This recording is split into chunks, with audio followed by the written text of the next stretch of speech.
नमस्कार, जय जगन्नाथ। मु ममता पाणी मो यूट्यूब चैनल को आपण समस्त को स्वागत करुछि। पिला माने या पूर्व क्लास रे आमे संक्षिप्त उत्तर राघवंक लंका यात्रा अनुकूल विषय संक्षिप्त उत्तर सारिथिले। आज आमे सरलार्थ करिबा एवं दीर्घ अर्थ करिबा। पिला माने सरलार्थ बुझेइबा पूर्वरु मोर तुमको किछि कथा कहियार अछि। मु आज तुमको शिखेबी सरलार्थ तुमे केमिति लिखिबो। ठीक अछि। एक नंबर देख बिले विस्मयी निश्वास तेजी वरुण प्रसन्ने बिना सनरे शयन से दर्भ शयने जे। बिले देख फास्ट तुम तो एटा जानि थिबो विस्मयी निश्वास डैश डैश दर्भ शयने जे। उपरोक्त पद्यांशटी रीति जुगर कवि सम्राट उपेन्द्र भंजक कालजयी काव्य वैदेश विलासर 44तम बा 40तम छांदर प्रथमांश राघवंक लंका यात्रानुकूल कवितार उद्धृत। पिले प्रथम काम हला विषयटी कोठु आसी सेटा आगो तीनटा पारा जो हबो गोटे गोटे जगह दीटा पारा नहले तीनटा पारा प्राय हबो। प्रथम पारा रे तमे देखु जो उपरोक्त पद्यांश ऊपरे थिबा पद्यांशटी कोठु आसीची एवं कवि बा लेखक किए एठी मु कोन करछि गोटे वाक्य रे सब लिखिछि कोठु आसीला एवं कवि लेखककर ना। तमे बिले मो भाषा को कॉपी करबो एमिति किछि माने ना। तमे जिनिसटी को बुझ प्रथम हैला कोठु आसीला तार लेखक बा कवि किए एवं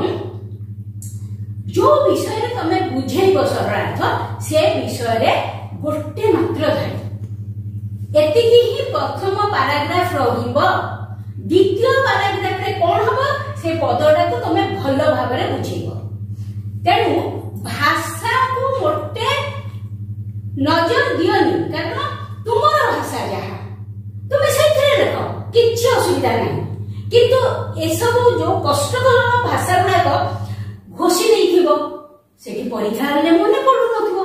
सेमते हेले बिले तमा हैरान हेबो। हां तेनो तमे प्रथम पारा रे मने रखिबो तीनटा कथा तमे लिखिबो कोठु आसीची लेखक बा कवि किए कवि एठारे कोन कहिया को चाहछथि गोटे लाइन देखो कोठु आसीची लेखक बा कवि किए मु एठी लिखि देछि हैला। एठारे कवि सेतुबंध निमंते वरुण को प्रसन्न करिबा उद्देश्य रे श्रीरामंकर सात्विक निष्ठा ऊपर आलोकपात करिछथि। एई जिनिसटा मु गोटे लाइन रे लिखिबी बुझला। तेनु सब बेले मने रखिबो तीनोटी जिनिस प्रथम पैराग्राफ कोठु आसीला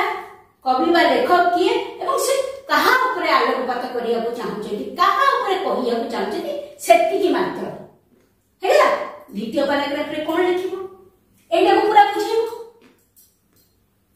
टिक्या अगुरु टिके बुझेइबो। जेते बेले कोन हला एतिके लिखि दरो एतिके लिखि सारला परे तमे कोन करिवो ना लिखिबो जे सीतांकर प्राप्ति निमंते जेते बेले रामचंद्र लंका गड़ को जीवा को चाहिए तांको पाखरे कोनोसी उपाय नथिला समुद्र पारी हेबा व्यतीत कारण लंकार चारिपटे जाक समुद्र। तेणु लंका पारी हेबा पानी से सेतुबंध बांधिया निष्पत्ति नेले एवं जेतेबेले रामचंद्र सेतुबंध बांधिया को निष्पत्ति नेले तांकर बानर और भल्लुक सैन्य माने बड़ बड़ पत्थर खंड समुद्र रे पकेइले। आश्चर्य कथा समुद्र रे पत्थर खंड गुड़िक पड़िबा परे मध्य अनेक पत्थर खंड पड़िबा परे मध्य समुद्र पानी रे कोनोसी बुदबुद देखा गला नाही बरं गोटे फीफीकार शब्द सुनिला। एथुरु रामचंद्र जानि पारले जे समुद्र रे सेतु बांधिबा कष्टकर हो जाउची कारण समुद्र सेठी गभीर जहा पत्थर गला ताहा बुड़ी गला। तापरे तांको मन अस्थिर होला से भाबिले जे बोध এই শুভ কামর আরম্ভটা কিছু গোটে ত্रुटि विच्युति रही जाइछि। बोध हुए वरुण देव जे कि समुद्र राजा सी प्रसन्न हेई नाहांती। तेणु सेतुबंध बांधिबा पूर्वरु वरुण को प्रसन्न करिबा पाई से कोन कले ना बिना खाद्य रे सी रहिले एवं कुशसज्जा एक कर्कश शज्या शयन कले निज शरीर को कष्ट देले। जेतेबेले से देखिले जे समुद्र पोती हबार कोनोसी आशा नाही से आश्चर्य हो गले। समुद्र रे एमिति आचरण देखि से आश्चर्य हो गले एवं से कहिले ना गोटे शुभ काम आरंभ पूर्वरु मोर भगवानकर आश्रय नेबा उचित बा भगवानक ठारू आशीर्वाद पाइबा उचित। एया भाबिकी समुद्रकर जे राजा वरुण को प्रसन्न करिबा पाई से कोन करे खाद्य ग्रहण करेनी एवं कर्कश शज्या रे शयन करे। ठीक अछि पिले द्वितीय पारा रे एतिक रहिला। तृतीय पारा रे कोन तमे लिखिबो बहुत समय तृतीय पारा दरकार पड़े लिखिबो। एठारे कविकर एही पंक्तिटी शिक्षणीय होईछि कारण आमे कोनोसी शुभ कार्य करिबा पूर्वरु भगवानकर आशीर्वाद नेबा उचित। सही पिले बुझेला एटा सरीला माने प्रथम सरलार्थ सरीला। द्वितीय सरलार्थ कोन ना विभूति की भुंजुथुलु विभूति भूषण एटी करि देबी बोली भाबुची लिखि देबी बोली भाबुची विभूति को भुंजिथिलु।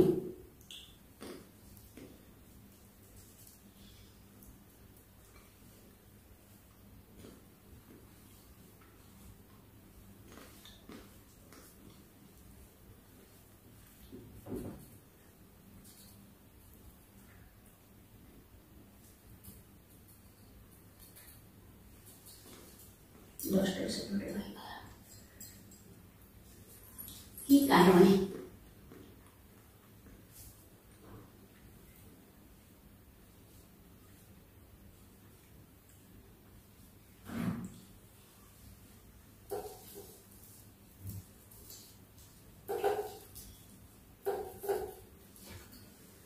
पिले तुमको आउ टिके सहज करिया पई म आउ गोटे कथा कहूची पिले सब बेले तीनटा जाक तमे ए जो मीनिंग बही पढुथबो सेतरे देखिबो तीनटा को सरलार्थर फास्ट पाला अलगा किछि अलगा अलगा दरकार नहीं। तुम परीक्षा रे केबे भी गोटे विषय रु तीनटा सरलार्थ पढिबो नाही गोटे सरलार्थ पढिबो। तेणु प्रथम पैराग्राफ रो प्रथम धाड़ी एका रहिबो गोटे घोषिथिबो जदी घोष मन को लेखले किछि असुविधा नै कारण एठी मध्ये सेया उपरोक्त पद्यांश रे रीति जुगर कवि जहा लिखिछि प्रथम लाइन सेतिके रहिला किंतु एठारे कवि कहा ऊपर आलोकपात करिसंती सेटा लिखिबो। एठी श्रीरामकर सात्विक निष्ठा कथा लिखिबोनी कारण एठी विभूति को भुंजुथुलु विभूति भूषणे बड़ पुळे जन्मी शरण की कारणे जे एठी कोन हबो एठी तमे कोन करबो एठारे कवि अनुज विभीषण निमंते रावण जो वार्ता पठेइचंती से विषय रे आलोकपात कराइछि हैला। एठी केवल चेंज हो एठारे कवि अनुज विभीषण निमंते रावण जो वार्ता पठेइचंती से विषय रे आलोकपात करिसंती ए गोटे लाइन रे सजना ऊपर रे जहा अछि सेया ही रहिबो हैला। वर्तमान द्वितीय पैराग्राफ को हमें जीवा द्वितीय सरलार्थर द्वितीय पैराग्राफ को हमें जाउछंती। हां देखो विभूति की भुंजुथुलु विभूति भूषण। अच्छा जेते बेले विभीषण रावण को कहिसंती सीता को फेरै दवा पई रावण तांको अनेक को भाषा रे गाली दैछंती एवं विभीषण रावणर कटु कथा सही न पारी लंका त्याग करी रामचंद्रंकर शरणापन्न हेइछंती। विभीषण चली गला परे रावण चिंता करिसंती जे जदि विभीषण रामଙ୍କ ପାଖରେ ରହିଯିବେ ତେବେ ଲଙ୍କାଗଡ଼ର ଅନେକ ଗୁପ୍ତ ତଥ୍ୟ ସେ ରାମଙ୍କୁ ଦେଇଦେବେ। ରାବଣ ଜଣେ କୂଟନୀତି ବିଶାରଦ, ତେଣୁ ଏଠାରେ ସେ କୂଟନୀତି ପ୍ରୟୋଗ କରିଛନ୍ତି। ତାଙ୍କର ଦୁଇ ମନ୍ତ୍ରୀ ଶୁକ ସାରଣଙ୍କୁ ସେ ରାମଚନ୍ଦ୍ରଙ୍କ ଶିବିରକୁ ପଠେଇଛନ୍ତି ଏବଂ ଶୁକ ସାରଣଙ୍କ ହାତରେ ସେ ବାର୍ତ୍ତା ପଠେଇଛନ୍ତି। କି ବାର୍ତ୍ତା ପଠେଇଛନ୍ତି? ଯେ ସେଇଠି ଲେଖିବ ଯେ ସେ ବାର୍ତ୍ତା ପଠେଇଛନ୍ତି ଯେ ବଡ ଭାଇ ପିତୃତୁଲ୍ୟ ବା ବାପାଙ୍କ ସହିତ ସମାନ। ଯଦି ବଡ ଭାଇ କିଛି କଟୁ କଥା କହିଦେଇଛନ୍ତି ତେବେ ତାହା ଧର୍ତ୍ତବ୍ୟ ନୁହେଁ, ତାହାକୁ ମନରେ ରଖିବା ଉଚିତ ନୁହେଁ। ବିଭୀଷଣ ହେଉଛନ୍ତି ଲଙ୍କାଗଡ଼ର ରାଜା ପୁଅ। ଲଙ୍କାଗଡ଼ର ଐଶ୍ୱର୍ଯ୍ୟକୁ ସେ ଭୋଗ କରିବା କଥା, କିନ୍ତୁ ବଡ ଭାଇର କଥା ଶୁଣି ସେ ରାଗ କରି ଚାଲି ଯାଇଛନ୍ତି। ଲଙ୍କାଗଡ଼ର ଐଶ୍ୱର୍ଯ୍ୟ, ଧନ ସମ୍ପତ୍ତି, ଭୋଗ ବିଳାସ ଏଗୁଡିକ ଯେଉଁ ଲୋକ ଭୋଗ କରିବା କଥା, ସେ ଯଦି ଗୋଟେ ବନଚାରୀର ଶରଣାପନ୍ନ ହବ, ଏହା ଲଙ୍କାଗଡ଼ ପାଇଁ, ରାବଣଙ୍କ ପାଇଁ ଅତ୍ୟନ୍ତ ଅପମାନଜନକ। ତେଣୁ ସେ ଶୁକ ସାରଣ ମନ୍ତ୍ରୀ ଦ୍ୱୟଙ୍କ ହାତରେ ଏଇଆ ବୁଝେଇଛନ୍ତି। ବିଭୀଷଣ ତୁରନ୍ତ ଫେରି ଆସନ୍ତୁ ଲଙ୍କାଗଡ଼କୁ। ହେଲା, ଦ୍ୱିତୀୟ ପାରାଗ୍ରାଫ ବର୍ତ୍ତମାନ ଏ ଦ୍ୱିତୀୟ ପ୍ରଶ୍ନର ଉତ୍ତର ବର୍ତ୍ତମାନ ସରିଗଲା। ଦ୍ୱିତୀୟ ସରଳାର୍ଥଟି ସରିଗଲା। ଦ୍ୱିତୀୟ ସରଳାର୍ଥ ହଉଛି ବାଜି ଥିଲେ ଚୂର୍ଣ୍ଣ ବା ପାତାଳେ ଭଜି ଥିବ ବିନ୍ଧ୍ୟ ଭାନୁ ତୋଷୀ ହେଲେ ବଞ୍ଚାଇ ଦଇବ ଯେ। ହେଲେ ଦେଖ, ତମକୁ ଯାହା କହିଥିଲି ଉପରୋକ୍ତ ପଦ୍ୟାଂଶଟି ରୀତି ଯୁଗର କବି ଯାହା ଲେଖିବା କଥା ପ୍ରଥମ ଲାଇନ ଲେଖିଦବ। ପ୍ରଥମ ପାରାଗ୍ରାଫରେ ପ୍ରଥମ ଲାଇନ ଏଇଆ ହିଁ ରହିବ। କିନ୍ତୁ ଏଠାରେ କବି କଣ କହିଛନ୍ତି? ବାଜି ଥିଲେ ଚୂର୍ଣ୍ଣ ବା ପାତାଳେ ଭଜି ଥିବ ବିନ୍ଧ୍ୟ ଭାନୁ ତୋଷୀ ହେଲେ ବଞ୍ଚାଇ ଦଇବ ଯେ। ଯେମିତି ଲେଖିବା କଥା ଲେଖିଦେଲ, ଉପରୋକ୍ତ ପଦ୍ୟାଂଶଟି ରୀତି ଯୁଗର କବି ଯାହା ଲେଖିବା କଥା ଲେଖିଦେଲ। ଏଠାରେ କବି ଉତ୍ତ୍ୟକ୍ତ ଅଙ୍ଗଦଙ୍କର କ୍ରୋଧଯୁକ୍ତ ବଜ୍ର ସମ ଚାପୁଡାର ଭୟଙ୍କାରିତା ବିଷୟରେ କହିଛନ୍ତି। ଏ ଗୋଟେ ଲାଇନ ହିଁ ଲେଖିବ, ଏଠୁ କାଟି ଦେଇଛି, ଫାଷ୍ଟ ଇଏଟା କାଟିଦେଲି, ଏତିକି ଯାଏ ଠିକ ଅଛି। ଏଠାରେ କବି ଉତ୍ତ୍ୟକ୍ତ ଅଙ୍ଗଦଙ୍କର କ୍ରୋଧଯୁକ୍ତ ବଜ୍ର ସମ ଚାପୁଡାର ଭୟଙ୍କାରିତା ବିଷୟରେ କହିଛନ୍ତି। ଏଇଟା କରିକିରି ହିଁ ଫାଷ୍ଟ ପାରାଗ୍ରାଫ ସାରିବ, କାରଣ ତମକୁ ଏଇଟା ବୁଝେଇବାର ଅଛି। ହେଲା, ତାପରେ ସେକେଣ୍ଡ ପାରାଗ୍ରାଫରେ ତମେ କଣ କହିବ ନା, ଏଇ ଯୋଉ ବାଜି ଥିଲେ ଚୂର୍ଣ୍ଣ ସେଇଟା କହିବ। ଲଙ୍କାର ରାଜା ରାବଣ ଯେତେବେଳେ ତାର ମନ୍ତ୍ରୀ ଦୁଇ ଜଣ ଶୁକ ଓ ସାରଣଙ୍କୁ ଦୂତ ରୂପେ ରାମଚନ୍ଦ୍ରଙ୍କ ଶିବିରକୁ ପଠେଇଥିଲା, ସେତେବେଳେ ତାର ଦୁଇଟି ଉଦ୍ଦେଶ୍ୟ ଥିଲା। ରାମଚନ୍ଦ୍ରଙ୍କର ବଳ ଭାଙ୍ଗି ଦେବାକୁ ବା ଶକ୍ତି ଭାଙ୍ଗି ଦେବାକୁ ଚାହୁଁଥିଲା ସେ। ସେଥିପାଇଁ ଯେହେତୁ କିଷ୍କିନ୍ଧ୍ୟାର ଯୁବରାଜ ଅଙ୍ଗଦ ରାମଚନ୍ଦ୍ରଙ୍କର ଶରଣାପନ୍ନ ଥିଲେ, ତେଣୁ ତାଙ୍କର ସୈନ୍ୟବଳ ମଧ୍ୟ ରାମଚନ୍ଦ୍ରଙ୍କର ସୈନ୍ୟବଳ ସହିତ ମିଶି ଯାଇଥିଲା। ଏଇଠି ରାବଣ ଚାହୁଁଥିଲା ଯେ ରାମଚନ୍ଦ୍ରଙ୍କର ସୈନ୍ୟବଳ କମେଇ ଦେବା ପାଇଁ, ତେଣୁ ସେ ଅଙ୍ଗଦ ପାଖକୁ ମଧ୍ୟ ଗୋଟିଏ ବାର୍ତ୍ତା ପଠେଇଛି। କଣ ପଠେଇଛି? ଯେ ଅତି ଶୀଘ୍ର ଅଙ୍ଗଦ ତାଙ୍କର ସୈନ୍ୟବଳ ନେଇଯାଆନ୍ତୁ, ଫେରେଇ ନିଅନ୍ତୁ। ଏ କଥା ଶୁଣି କ୍ରୋଧାନ୍ୱିତ ହୋଇ ଅଙ୍ଗଦ ଶୂନ୍ୟକୁ ଏମିତି ଚାପୁଡା ମାରିଥିଲେ ଯେ ତାହା ଅତି ଭୟଙ୍କର ଥିଲା। ଶୁକ ସାରଣ ସେଠାରୁ ଫେରି ରାବଣଙ୍କୁ এই বিষয়ে সূচনা ଦେଇଛନ୍ତି। ସେମାନେ କହିଛନ୍ତି ଯେ ଅଙ୍ଗଦ ଉତ୍ତ୍ୟକ୍ତ ଅବସ୍ଥାରେ ଏମିତି ଏକ ଶକ୍ତ ଚାପୁଡା ଶୂନ୍ୟକୁ ମାରିଥିଲେ ଯେ ସେଇ ଚାପୁଡା ଯଦି ବିନ୍ଧ୍ୟ ପର୍ବତ ଦେହରେ ବାଜିଥାନ୍ତା ତାହେଲେ ବିନ୍ଧ୍ୟ ପର୍ବତ ଚୂର୍ଣ୍ଣୀଭୂତ हो जाइथांता बा पाताल रे पसी जाइथांता एवं जदि विंध्य पर्वत पाताल रे पसी जाइथांता तेबे सूर्यदेव खुशी होइथांते कारण तांको पथरे बाधा देबाको आउ केही नाहांती ए कथा भाबिकी तो मंत्री तो कहउचंती से चापुड़ा एते शक्तिशाली जे जदि आम देहरे बाजिथांता पर्वत देहरे बाजिथिले तो अवस्था जहा हितांता जदि आम देहरे बाजिथांता ताहले आमे माने मध्य स्वर्ग प्राप्ति करिथांतु बा मृत्युवरण करिथांतु भाग्य भल धर्म बलरु आमे माने सेठु फसी आसीचु विंध्य भानु दोषी हेले बंचाई दब आमको दैव बा भगवान बंचाई देइछन्ति एई कथा ही से माने रावण को कहछन्ति बुझैछन्ति अंगदर भयंकर चापुड़ा बाबदरे से माने बुझैछन्ति रावण को ठीक है ना पिले तीनोटी सरलार्थ वर्तमान सरीगला वर्तमान आमे जीवा दीर्घ उत्तर पिले देखो मूलक प्रश्न रे मध्य तमको उपक्रम बा इंट्रोडक्शन किछि लेखिबार अछि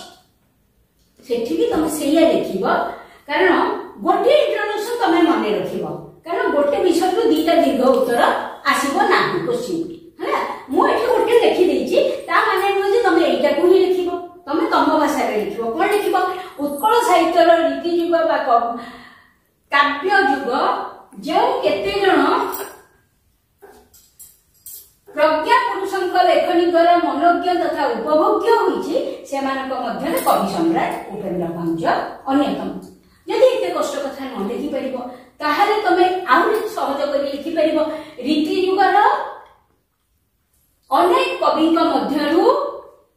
कवि सम्राट उपेन्द्र भंज अन्यतम आकु भी लिखि परिबो सहज यदि तमे लिखिया चाहछो शाब्दिक वैशिष्ट्य इटा मुख्य कथा आलंकारिक माधुर्य ओ छंदबद्ध शैली तांकर रचना गुड़िकरे सुस्पष्ट तांकर रचना गुड़िकरे सुस्पष्ट एही युगांतकारी स्रष्टा कर अनन्य कृति गुड़िक हैला तमे जानिछ कोन कोन से लिखिछंती कला कौतुक रसिक हराबळी आ कोन प्रेम सुधा निधि लावण्यवती वैदेश विलास एमती अनन्य कृति गुड़िक हैला सेठी बही गुड़ाकर ना नहीं दब एवं तापर कोन लिखिबो आमे पढुतुबा विषयटी उपेन्द्र भंजक रचित वैदेश विलासर 44तम छांदर प्रथमार्थ एठारे प्रश्न होची कवि देइछति लंका यात्रा निमंते एटा इंट्रोडक्शन रहबो तमरो एथिरे दीटा क्वेश्चन अछि दीटा को क्वेश्चन भितरु जहा भी पढो इंट्रोडक्शन एति कहि करबो हैला इंट्रोडक्शन भितरे किछि एबडा मन कर किछि आसुनी तमे केवल लिखिबो रीति युग र अनेक कवि मानक भितरे कवि सम्राट उपेन्द्र भंज अन्यतम एति लिख शाब्दिक वैशिष्ट्य अलंकारिक माधुर्य छंदबद्ध शैली तांकर रचना गुड़िकरे सुस्पष्ट एही कविंकर जुगांतकारी न लेख एही स्रष्टांकर अनन्य कृति गुड़िक हैला कला कौतुक रसिक हाराबळी लावण्यवती कोटि ब्रह्मांड सुंदरी ओ वैदेश विलास एति कर एटा फर्स्ट पैराग्राफ सेके आउटलाइन सेट लिखि परिबो आमे पढुतबा काव्यटी वैदेश विलासर 40तम छांदर प्रथमांशर कविता ताकु लिखिलो तापरे क्वेश्चन जहा अछि कोन अछि क्वेश्चन जे लंका यात्रा निमंते राघवक प्रयास वर्णना कर प्रथम क्वेश्चन पढ़ले भी एति इंट्रोडक्शन द्वितीय क्वेश्चन पढ़ले मध्य इंट्रोडक्शन एया ठीक अछि एठी तीन प्रकार क्वेश्चन हमरा आसी पारे लंका यात्रा निमंते राघवंकर प्रयास किंबा एमिति भी क्वेश्चन हे पारे कथित कविता अवलंबन रे रामचंद्र नेइथिबा पदक्षेप माने लंका यात्रा को कोन कोन पदक्षेप नेइथिले केवल तो सेतु कोन कथा ही लिखाइ छी सेटा लिखिबो एमिति भी क्वेश्चन पढि पारे अपकृता सीता को उद्धार करबा निमंते रामचंद्रंकर प्राक प्रस्तुति कोन थिला तारे ए तीनटा क्वेश्चन बेले बेले क्वेश्चन एमती बुलेकी पकाए डायरेक्ट बहिर क्वेश्चन पकाए नाही तेणु पिले तमे को क्वेश्चन टी बुझीबो प्रश्न बुझीबो माने कोन उत्तर आशा रखुची ए प्रश्नटी आम ठारू की उत्तर आशा रखुची प्रथम प्रश्न तो पूरा डायरेक्ट राघवंकर प्रयास लंका यात्रा निमंते राघवंकर प्रयास डायरेक्ट प्रश्न पढ़ले किसी असुविधा नहीं किंतु जदि एमिति प्रश्न पढ़िला जे एही कविता अवलंबन रामचंद्र नेइथिबा पदक्षेप लंका पारी हेबा पई रामचंद्र नेइथिबा पदक्षेप एनु आको प्रश्नटी भल कि बुझिबो तीन प्रकार क्वेश्चन एथिबा आसीबार संभावना अछि ए दी प्रकार गोटे होची रामचंद्रଙ୍କର प्रयास द्वितीय क्वेश्चन आसीबारे जे रावणर कूटनीति रामचंद्रଙ୍କର जो प्रयास सेटा रावण माने एमिति क्वेश्चन तीन प्रकार क्वेश्चन हे परिबो बोली कि मु तुमको कहली सेठी तमे इंट्रोडक्शन एया ही रहइबो तापर लिखिबो जे जेते बेले रामचंद्र जानिले जे सीता को लंकाधिपति रावण नहीं लंकागढ़ रखी सेते बेले रामचंद्र चिंता कले सीता को फेरई आनिबा पाई सीता को फेरई आनिबा पाई रामचंद्र चेष्टा भी कले सही अनुसार चेष्टा भी कले से तांकर जो सैन्य सामंत थिले बानर और भल्लुक सैन्य माने हां सेमानंक सहित से आलोचना करे केमिति सीता को फेरई अणा जाई पारिबो कारण लंकागढ़र चतुर्दिग समुद्र घेरी रही समुद्र पारी नहेले लंकागढ़ को जीवा असंभव अच्छा लंकागढ़ को जाई न पारिले सीता को फेरई आनिबा मध्य असंभव तेणु से कौन कले ना बानर जो हनुमान जांबवान सुग्रीव एमानक सहित आलोचना कले एवं निष्पत्ति नेले जे समुद्र पारी हे से लंकागढ़ को जीवे एवं सीता को फेरई आनिबे अच्छा तांको सहित एतिकी मंत्रणा कले तापरे रामचंद्र चिंता कले समुद्र पारी केमती हेबे तेणु सेतु बंध बांधिबा कथा उठिला सेतु बंध बांधिबा कथा जेतले उठिला रामचंद्र ए जो तांकर बानर और भल्लुक सैन्य मान को निर्देश देले समुद्र पोतिबा तेणु जेते जन बानर भल्लुक सैन्य तांकर थिले हनुमानंकर सहायता बा हनुमानंकर निर्देश क्रमे से माने बड़ बड़ पत्थर खंड आनी समुद्र पोतिबा को चेष्टा कले प्रथम अवस्था समुद्र पोती हेबा तो दूरर कथा समुद्र भितर केवल फिफिकार शब्द सुनिला बुदबुद होइकरी जल उठिला नाही सेठु जना पड़ला जे समुद्र जल सेठी अत्यंत गभीर एक कथा देखि रामचंद्र चिंतान्वित हो गले अधिक चिंतान्वित हो गले एवं विस्मित मध्य हो गले एठी तुम से दीटा लाइन मध्य लिखि परिबो पकाइले कपि जेते गिरी से जुटा बुदबुद नदी से जल फिफीकृत करि लिखिबो रामचंद्र विस्मित हो गले समुद्र रे एभळे आचरण देखिकरी से भाबी पारलेनी कौन हेई थाई पारे बहुत समय से चिंता कले एवं तार कारण एठी समुद्र रे बड़ बड़ पत्थर खंड बुड़ी जिबार कारण चिंता करी से भाबिले बोध हुए जो कामटी से माने करिबार अनुकूल करूचंती शुभ अनुकूल पूर्वरु से समुद्रर देवता वरुण को प्रसन्न करिबा उचित कारण आमे जे कोनसी काम शुभ काम करिथाउ प्रथमे भगवानकर आशीर्वाद लेता रामचंद्रंकर मध्य सेही कथा मन को आसिला एवं से भाबिले जे समुद्र को पोतिकिरी लंकागढ़ को जीवा पूर्वरु से वरुण को प्रसन्न करिबा उचित तापरे से वरुण को प्रसन्न करिबा पाई बिना आहार रे कोनोसी खाद्य ग्रहण कले नाही एवं निज शरीर को कष्ट देबा पाई से कुशर कर्कश शय्यारे शयन कले कोनोसी खाद्य ग्रहण कले नाही एवं से चिंता कले निज देह को कष्ट देले वरुण देव प्रसन्न हेबे एवं तापरे समुद्र रे सेतु बांधी लंकागढ़ को जाई सीता को फेरे आनिबा संभव। प्रथम प्रश्न तांकर प्रयास तेणु एटा ने वर्तमान सारिले पिले मु जेति कहली सेति के लेखियो बोली किछ माने नै ताको तमे आ टिके बढ़ई कि भी लेखि पारिबो किंतु एई प्रसंग ठो आगो को जीव नाही रावण जहा जहा काम करछि से कथा जम्मा भी इतने लेखिबो नै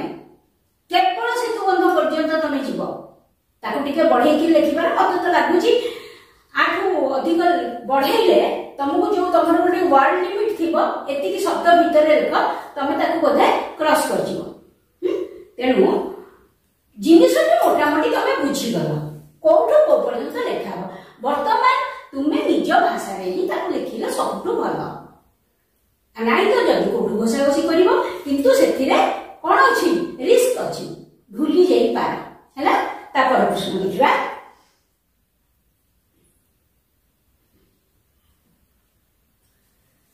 23 नंबर पठित कविता रावणर कूटनीति संपर्क रे आलोचना कर है रावणर कूटनीति संपर्क रे आलोचना कर पहिले इंट्रोडक्शन जहा कहिछि कोठु आसिला के उपेंद्र भंजंकर लेखिबार शैली कोन शाब्दिक वैशिष्ट्य अलंकारिक माधुर्य छंदबद्ध शैली एवं तांकर अनन्य कृति गुड़िक अन्य कौन कौन से लिखिଛନ୍ତି से गोटे सब लिखिदेल तापर कौन लिखिबो जे आम पठित राघवंक लंका यात्रा अनुकूल पद्यटी रामचंद्र उपेंद्र भंजंकर कालजयी कृति वैदेश विलासर 40तम छांदर प्रथमांश है तापर पैराग्राफ तुम आरंभ करिवो लंकोसी जेतला आरंभ करिवो दीर्घ उद्धर सेठी लिखिबो कोन लिखिबो जे लंकार राजा रावण सीता को अपहरण करिके ले जाइथिले लंकागढ़ रे रखिथिले ये खबर पाइबा मात्रे रामचंद्र चिंता करे सीता को फेरई आनिबा पाई एवं से तांकर सैन्य बल बानर एवं भल्लुक सैन्य बल को धरी जाइए सुबलया पर्वत निकट शिविर पकईले एवं समुद्र पारी हबार योजना कले ए कथा सुनिबा परे रावण मुंडरे चिंता पशिगला से जानिबा को चाहिला तार प्रतिपक्ष रो सैन्य बल केते एवं से तांकर युद्ध कौशल कोन एगुड़िक जानिया को चाहिला पिले रावण जने बड़ राजनीतिज्ञ आ राजनीतिर प्रथम ब्रह्मास्त्र होची कूटनीति कूटनीति प्रयोग न कले जने भल राजनीतिज्ञ हेई परिबो नाही जेतेबेले से जानिले जे रामचंद्र आसिकिरी तांकर सुबला पर्वत उपरे तांकर शिविर स्थापन करचंती सेतेबेले को हेची कोन ना तांकर भाई विभीषण लंकागढ़ छाड़ी रामचंद्र शरणापन्न होइछथि बाड़ीपुत्र अंगद मध्य रामचंद्र शरणापन्न होइछथि सुग्रीव रामचंद्र मित्र हेई सारिछथि एई माने होउछथि रामचंद्र शक्ति तो सब बेले युद्ध रे गोटे पक्ष चाहे अन्य पक्षर शक्ति को भांगी देवा पई अन्य पक्ष को निर्बल कर देवा पई एवं रावण जेहेतु जने बड़ कूटनीतिज्ञ सी एई जगह तांकर ब्रह्मास्त्र प्रयोग करछन्ती से चाहिछन्ती जे जदि से विभीषण को फेरेई आनिबे जदि से अंगद को रामचंद्र ठारू अलगा करि देबे ताहेले रामचंद्र शारीरिक एवं मानसिक ए दीटा दुर्बल हो जिवे काइना तांको पक्षे सैन्य बल कमी जिवो सैन्य बल कमी गले से मानसिक भाव में दुर्बल हो जिवे फल रामचंद्र को युद्ध रे परास्त करबा सहज हो एई कथा भाबी रावण कोन करछन्ती कूटनीति प्रयोग करछन्ती से तांकर मंत्री दी जण मंत्री सुख और सारण को पठेइछन्ती रामचंद्र को शिविर सेठी दिटा उद्देश्य गोटे होची विभीषण को रामचंद्र को शिविर रो फेरी आनिबा अंगद को रामचंद्र को ठारू अलगा करि देबा एवं तृतीय कथा है सेठी रामचंद्र की कौशल करुचंती रावण को हरैबा पाई ए सबुतक अनुध्यान करिबा पाई से तांको मंत्री दी जन को पठेई एवं मंत्री दी जन जेतेबेले जाईकरी सेठी पहुंची चंती विभीषण को रावण को वार्ता देइचंती कहिचंती जे रावण खबर देइचंती जे बड़ भाई कथा धरिबा उचित नुह एवं सी फेरी आसवा उचित लंकागढ़ को से लंकार राजपुत्र होकर गोटे सन्यासी शरणापन्न हेबा उचित नुह या भितरे रावणर कूटनीति ही थिला सी विभीषण को फेरे आनिबा को चाहुतला एइथि पाई सबुबेले ता मनरे डर थिला विभीषण काले लंकागढ़र गुप्त तथ्य रामचंद्र को देई देबे सेठी तांकर भल पाइबा नथिला एइटा ही कूटनीति सेठी भाई प्रति भाई रो भल पाइबा नथिला सेठी भाई भाई को फेरी आनिबा को चाहुतला केवल एइथि पाई जे विभीषण काले लंकार तथ्य गुप्त तथ्य रामचंद्र को देई देबे प्रथम आ द्वितीय हला रामचंद्र शक्ति केमती कमी खबर पठेइछन्ती एवं विभीषण ए कथारे राजी हेई नाहंती तापरे से माने अंगद को मध्य जाई कहिछन्ती जे अंगद पितार शत्रु अर्थात बाळीकर शत्रु थिले रामचंद्र अंगद पिता शत्रु को भक्ति करिबारे किछि पुण्य नहीं बरं से निजर पितृव्य बा सुग्रीवଙ୍କ सहित गंडगोल करी तांको सैन्य को फेरेई नियंतु एठी मध्य से अंगद को भल पाइके काम करिया को कहिनांती से केवल रामचंद्रଙ୍କର शक्ति कमाई देबा पे कथा कहिछन्ती ये उभय विभीषण एवं अंगद तांकर कोनोसी कथारे राजी हेई नाहंती एवं एई जगह कोन हेची जे जदिओ रावण जड़े बड़ कूटनीतिज्ञ बड़ राजनीतिज्ञ किंतु तांकर कूटनीति एठारे असफल होईची से सफल हेई पारनांती ना विभीषण को फेरेई पारी आनी पारचंती ना अंगद को फेरेई नहीं पारचंती रामचंद्र ठारू दूरेई नहीं पारचंती एई जगह रावणकर कूटनीति असफल होईची एवं परवर्ती अवस्था रे रामचंद्र रावण को हरैकरी युद्ध रे जयलाभ करचंती पिले तम प्रश्न अनुसार उत्तर की एति प्रश्न अनुसार उत्तर एतिकी है तार आ गोटे कथा कोची सरी गला एठी सरी गला हां एहा ही आ किछ नाही म कहि देछि जोडा कहि बोली के एबे कहउतली से म कहि देछि वर्तमान मु भाबुछि किछि किछि अंतत 100 रु 100 न बुझी दिले भी 90 भाग तो तमे बुझी थिबो कारण मु बहुत चेष्टा करछि तुमको केमिति सरलार्थ लेखाबो केमिति दीर्घ उत्तर लेखाबो सेटा सिखैबा पानी बहुत चेष्टा करछि एवं मु भाबुछि किछि न हेले भी कि तुमको गोटे प्रश्न देले ए विषय रु जे कोनोसी प्रश्न तुमको देले तमे तार उत्तर लिखि देई पारिबो आशा करछि वीडियो तुमको भल लागिथिबो आ जदी भल लागि थाए कमेंट तो निश्चित भाव में तुमठू आशा करी आउ वीडियो टी लाइक शेयर और सब्सक्राइब करने को जमा भी भूलिबनी रही।